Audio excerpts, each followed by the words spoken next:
এবার অ্যালিগেশনটা একদম ডিরেক্ট এসছে, তো জাস্ট একটা ছোট্ট প্রুফ দিয়ে দিতে চাই। কোথাও গিয়ে সেন্সেশন ভুল প্রমাণিত হচ্ছিল, আর সেই রেসপন্সিবিলিটিটা আমাদের ওপর বর্তায়।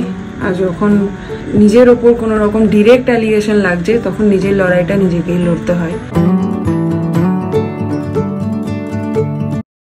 গুড মর্নিং সেন্সেশন ফ্যামিলি, সকাল সকাল রান্নাঘর থেকে ব্লগটাকে শুরু করছি। মিমলির ব্রেকফাস্ট বানাচ্ছি, আর সঙ্গে বানিয়ে রাখছি মায়েরও। মিমলি শর্ট ব্রেকে দিয়েছিলাম হচ্ছে সান্তরা আর কেক। মায়ের মুখে কদিন ধরে কোনো রকম স্বাদ না থাকায় কালকে রাত্রেবেলায় বলেছিল যে একটু পরোটা আর আলু ভাজা করে দিতে। যেরকম কথা সেরকম কাজ, সকাল সকাল ওই জন্য লেগে পড়েছি আলু ভাজা আর পরোটা বানাতে। তো পরোটা তো বানিয়ে দিইনি, কেন কি তেল মশলা খাওয়া একদমই বারণ। তো চেষ্টা করছি যতটা অল্প তেলে মশলায় রান্না করা যায়, তাই জন্য পরোটা করিনি, রুটি আলু ভাজা সকাল সকাল বানিয়ে রেখেছিলাম।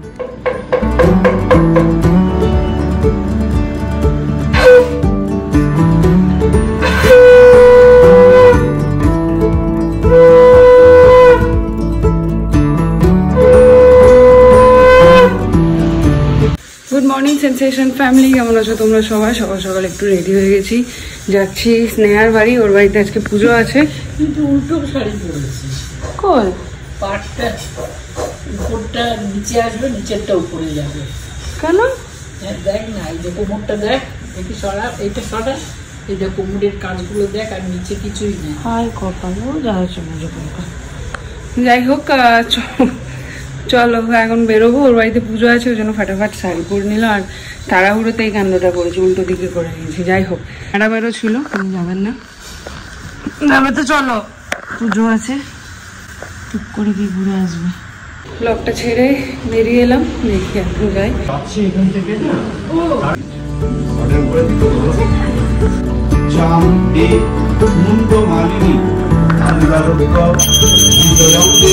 ওদিকে পুজো চলছিল, আর আমি এদিকে শাকটা দেখছিলাম। দেখো মাটির শাক, কি সুন্দর ডিজাইন করা। এখন একবার উঠে আসতে হলো, কেন কি ওই আরবান কোম্পানির ওনারা এসছেন আর কি। আজকে সব মেজারমেন্ট নিয়ে যাবে, কালকে হয়তো সেট করে দেবে। তো সেই জন্য একবারে কি সব রেজিস্টার করতে হবে। অরিন্দম তো নেই, মা আছে, ওই জন্য।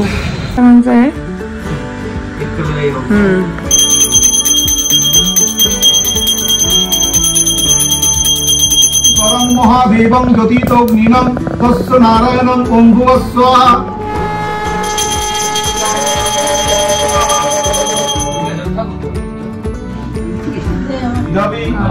নীলকণ্ঠ পরম যোগী, ওম নমঃ শিবায়, ওম নমঃ শিবায়, ওম নমঃ শিবায়। এইখানে এখন প্রসাদ বাড়াবাড়ি চলছে, আর সিন্নি অনেকদিন পর আজকে সিন্নি। পুজোগুলোতে সিন্নি হয় না বল, ভোগ প্রসাদ আমাদের, মানে জন্মাষ্টমী বা ইয়েতে সিন্নি হয় না।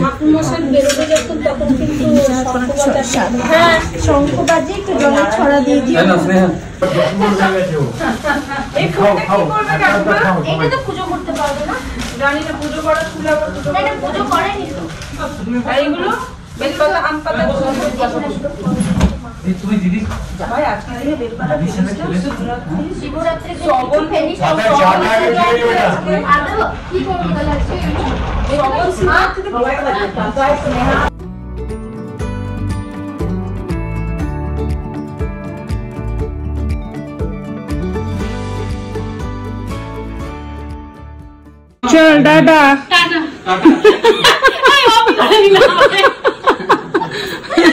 খুব সুন্দর পুজো হয়েছে, টাটা। এই যে প্রসাদ, আসছি দাদা। হ্যাঁ রে, চলো 16 তারিখে আমার বাড়িতে, নেক্সট মান্থে। না না, কি নেবো আজকে আবার শরীর খারাপ করছে না? ওই দেখ, মানে শরীর খারাপ করছে কি, যা গলাটা বসে যাচ্ছে, আর একটু ভিতরের এই সমস্ত জায়গায় মনে হয় যেন চাপা হয়ে আছে কিরকম। এই আজকেই দেখলাম সেটা। আর একটা কি জানি বললো, বললো আর একটা কি হচ্ছে বললো, ঠান্ডা লেগেছে, মাথাটা একটু ভার। দেখা যাক, আজকে ভাবছি একটা সেকেন্ড ওপিনিয়ন নেওয়া হবে। দেখি আজকে এখানে একজন জেনারেল ফিজিশিয়ান আছে, ওনার অ্যাপয়েন্টমেন্ট যদি পাওয়া যায়, খুব ভালো ডক্টর নাকি শুনছি রিভিউ। দেখি একবার দেখে নেবো। আমি তো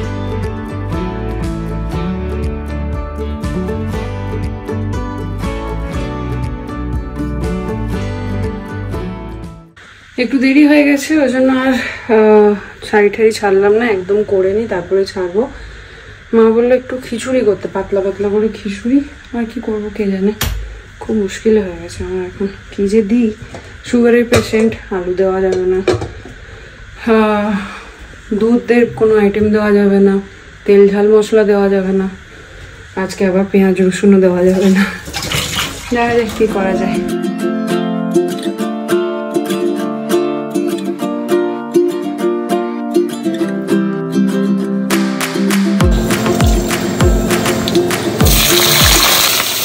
দেরি হয়ে গেছে, ওই জন্য আলুটা আগে দিয়ে দিলাম, ডালটা চাপিয়ে দিয়েছি। হাতে হাতে ঝিঙেটা কেটে নিই, তাহলে ফটাফট হয়ে যাবে।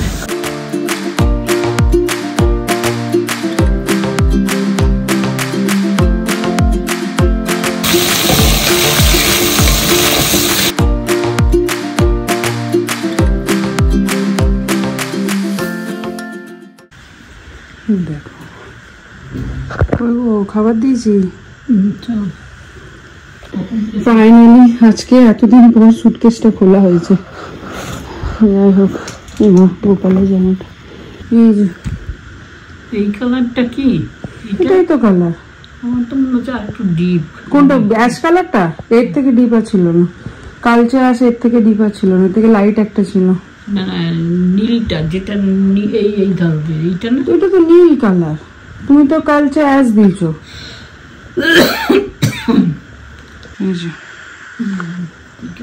শালিমার না নিহার? চলো চলো খাইগা। নাও দেখো কেমন লাগে, আদা দিয়ে চা করে দিয়েছি। তেল দিতে ভুলে গেছি। ইয়ে বিস্কিট মুড়ি কি দেবো? অফিস থেকে বাড়ি ফেরার সময় কুটলু গেটের এখানে দাঁড়িয়ে গেলাম, প্রচণ্ড বৃষ্টি হচ্ছে। বুঝতে পারছেন, এখানটা এই গাছগুলো আছে বলে এখানটা অতটা বোঝা যাচ্ছে না, ওটা ওই দিকে তাকালে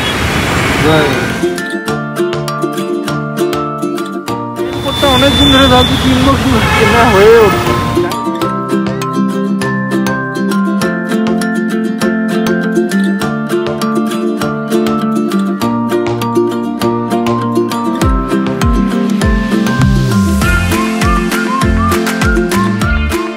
সিনেমাটিক শট নিলাম, বাট এখনো সবাই দাঁড়িয়ে আছি আমরা মোটামুটি। ভাগ্য ভালো বেরোয়নি, আরও জোরে নেমে গেল।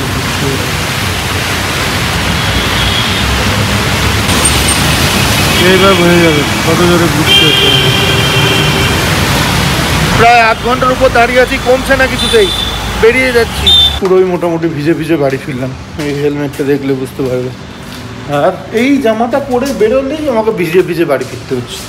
কি যে আছে জামাটার সঙ্গে কে জানে। বাবার সাথে এরকম কথা হচ্ছে। হ্যাঁ, একটু জোরে যে পরিষ্কার করে কথা বলা সেটাও বলতে পারছি না, আওয়াজটা বেরোচ্ছে না, প্রেশার দিয়ে বলতে হচ্ছে। এই মা জামাটা ছাড়ো না। এখন বানাবো হচ্ছে মিমলির খাবারটা। আচ্ছা ওয়েলকাম। খেয়ে নাও। আইসক্রিম খাবে? আমার ঠান্ডা লাগছে, আইসক্রিম খাবো। কি হয়েছে কে জানে, এত ঠান্ডা লাগছে। সারা দুপুর ধরে কম্বল বলছি, সোয়েটার পরেও বসে আছি, পুরো কাঁপুনি দিচ্ছে। হ্যাঁ রে, তোকে ঠান্ডা লাগছে না? হ্যাঁ কেন? তুই একটা জ্যাকেট পর, ঠান্ডার দিনে জ্যাকেট পরিস না, গরমের দিনে জ্যাকেট পরে বসে থাকিস। এই যে কুটকাম করেছে। তো এখন যাচ্ছি মাকে নিয়ে, পম্পিও যাচ্ছে। এখানে একটা বাঙালি ডাক্তারের খোঁজ পেয়েছি। বাঙালিটা কথা নয়, বাট ওনার ফিডব্যাক খুব ভালো। পিছনে গাড়ি আসছে, তো সেই জন্যই ওনার কাছে আগে নিয়ে একবার রিপোর্টটা দেখিয়ে নিয়ে আসি। আর কালকে বা পরশু 5 দিন বলেছিল, মানে আমাদের ছেড়েছে হচ্ছে গিয়ে শুক্রবার, শনি, রবি, সোম, মঙ্গল, বুধ। বুধবারের পরে আবার এই যাকে 40-এ দেখিয়েছিলাম তাকে দেখানোর কথা। চলে এসছে শাশুড়ি বৌমা। এসে গেছি, ওরা আসছে, আমাকে নামটা লেখাই।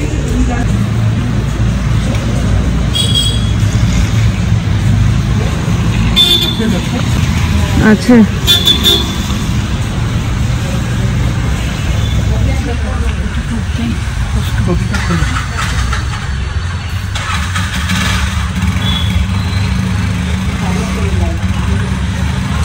দেখলে তখন অক্সিজেনটা কত ছিল, নর্মাল ছিল? প্রেশার 150/80। এটা সিস্ট হয়েছে আপনার, একটু জল ভরা একটা বোন, এটা হাড়ি হাড়ের গ্রোথ না। এইদিকে এইদিকে নামতে হবে, ধরো। কোথায় ধরবে তুমি? আরে হাতটা ধরো নাও। ওই একবার টপ করে নামতে পারবো না, এইটাই নামবো, তারপরে এইটা। তো এইখানে এসে আবার এই ব্যাপারটাতে একটা নতুন ভিউ পেলাম, বাট এখনই সেটা তোমাদের সঙ্গে বলছি না। আগে সেটা এই যে রিপোর্টগুলো বলেছে সেইগুলো দিয়ে আগে সেটা আমরা কনফার্ম হই নিজেরা। অনেক রকম টেস্ট দিয়েছে, নিউরোর একটা কনসালটেশন দিয়েছে যেটা কালকে যাব। তো সেই সমস্তগুলো হয়ে যাওয়ার পর যখন একটা মানে কনক্লুশন পাবো তখন তোমাদেরকে জানাবো। তাহলে এই অনেক রকম কনফিউশন হচ্ছে দেখতে পাচ্ছি আমরা। যাই হোক, অরিন্দম যে কথাটা বললে শেষ করলো সেখান থেকে আমি ধরতে চাই। হ্যাঁ, অনেক কথা আবার উঠেছে। সত্যি কখনো এইগুলো নিয়ে কথা বলিনি, বলতে চাইনি। নিজের গায়ে অনেক কিছু লেগেছে, অনেক কিছু শুনেছি, কিন্তু মুখটা অলওয়েজ বন্ধই রেখেছিলাম পরিবারের স্বার্থে, যেরকমটা অরিন্দম একবার বলেছিল, সেনবাড়ির সম্মান রক্ষার্থে। আজও চুপই থাকবো, তবে যখন এবার অ্যালিগেশনটা একদম ডিরেক্ট এসছে তো জাস্ট একটা ছোট্ট প্রুফ দিয়ে দিতে চাই। এই হলো কল লগ, দেখতে পাচ্ছ হোপফুলি কথা হয়েছে কিনা, কার কার সাথে কথা হয়েছে। তো এটুকুই বলার।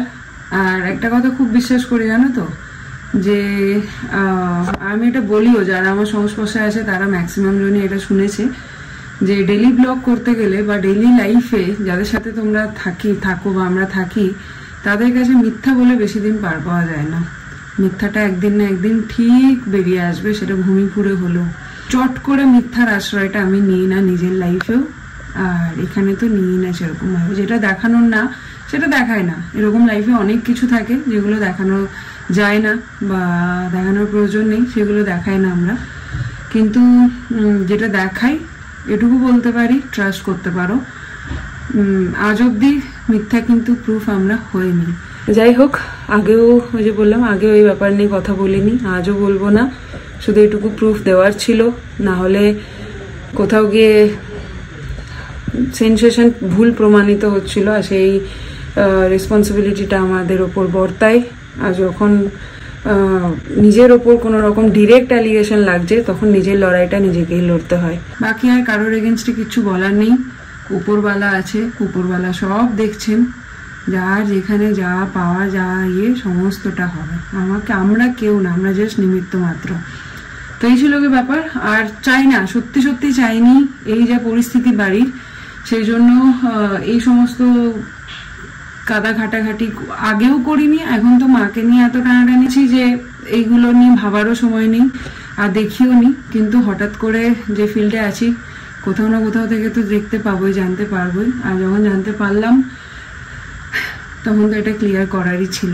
24 তারিখ থেকে মিমলির এক্সাম, ওই জন্য ওকে একটু পড়িয়ে নিলাম। আর এরপরে রাত্রের খাবারের জোগাড়, রুটি আর কুমড়ো ছেচকি। এখানে এই ডক্টরকে সমস্ত রকম ডায়েট জিজ্ঞাসা করে নিয়েছি, বলেছে সমস্ত কিছু নর্মাল রাখতে। রুটি দেওয়া যাবে, যেটা 40 থেকে বারণ করেছিল। আর তবে তেল ঝাল মশলা বা দুধ জাতীয় জিনিস এগুলো একটু কম, মানে একটু অ্যাভয়েড করতে বলেছে, কম দিতে বলেছে। তো যাই হোক, এই হলো কি ব্যাপার। আর অবশ্যই করে কালকে একজন নিউরোলজিস্ট দেখাতে বলেছেন, আর ইইজি এই টেস্টটা করতে বলেছেন। ইইজি হয়তো ইয়েটা আনেনি, প্রেসক্রিপশনগুলো গাড়িতে রয়ে গেছে, অরিন্দম আনেনি, নাহলে দেখাতাম, ওখানে লেখা আছে। আর এমআরআই হয়ে আছে। যাই হোক, এই হলো কি ব্যাপার। চলো এখন ফাটাফাট রুটিটা করে ঠাম্মিকে আর নাতনিকে আগে খেতে দিই, তারপর অন্য কথা। একদিন নাতনি ঠাকুমার ডিনার রেডি, চলো দিয়ে দিই। আর ওটাকে একটু বাকি আছে পড়া, ওটা পড়িনি, তারপরে ছুটি। ঘড়িতে বাজছে প্রায় 12টা বাজতে 10। ব্লগটা এন্ড করবো, তো ভাবলাম যে তোমাদের সঙ্গে একটু বার্তালাপ করে নিই। না, কোনো সিরিয়াস টপিক না, জাস্ট নিজের একটা এক্সপিরিয়েন্স শেয়ার করছি। জানি না অনেকের সঙ্গে হয়তো এটা হয়েছে, তো অফিসের ঘটনা, আর রিসেন্টলি নয়, অনেক বছর আগেকার ঘটনা, 2018-19 তখন হঠাৎ মনে পড়লো আজকে। তো তখন একটা আইডিয়া বলো, প্রজেক্ট বলো, আমি একটা সাবমিট করেছিলাম। তো সেইটাতে সেটা দুরকম ভিউ ছিল, খুব সত্যি কথা।